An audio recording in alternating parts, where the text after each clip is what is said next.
কবিতা কঠোর শিক্ষা। কবি আকরাম হোসেন শুভ। সারা শরীরে দগদগে ঘা, মাছি ভন ভন করে, কাঁধে ভাদর ভিক্ষার ঝুলি বাড়ি বাড়ি ঘোরে। জীর্ণ শরীর, ময়লা বসত উসখুসে চুলে, পেট পাতা তাহার পিঠে ঠেকা, শরীরে নাহি চলে। যে গায়ে যায় দূর দূর করে তাড়িয়ে বলে শালা, সর্ব অঙ্গে পচা গায়ে করিস অবহেলা। তোর গায়ে এই ছোঁয়াচে রোগ বাতাসে ছড়ালে, ঝাঁকে ঝাঁকে মরলে মানুষ তখন কি হবে? ক্ষুধায় তৃষ্ণায় জর্জরিত ভিক্ষার ঝুলি রেখে, লোকালয় ছেড়ে আমবাগানে ভাদু এসে শুতে।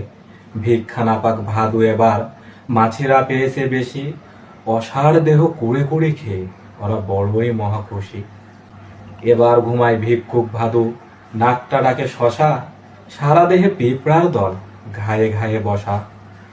এমন সময় ওই শোনা যায় জনতার উচ্ছ্বাস, এইখানে সেই ভিক্ষুক আছে, কি যে সর্বনাশ। অশরীরের বাতাস লাগলে সবার হবে ঘা, ধর শালাকে মার শালাকে, জিন্দা রাখবো না। বলেই সবাই লাঠি সোটাই, ধরল তারা ওকে। ভিক্ষুক ভাদুর ঘুম ভেঙে যায়, পালাতে যায় ছুটে। ক্ষুধায় কাতর বয়সের ভার, ঘায়ের ভেতায় মরে, গর্জে ওটা লোক দেখে ভাদু, মাথা ঘুরে যায় পড়ে। আর কোনোদিন উঠবে না ভাদু, চাইবে না আর ভিক্ষা, সমাজ ওকে দিয়ে গেল জন্মের মতন কঠোর শিক্ষা।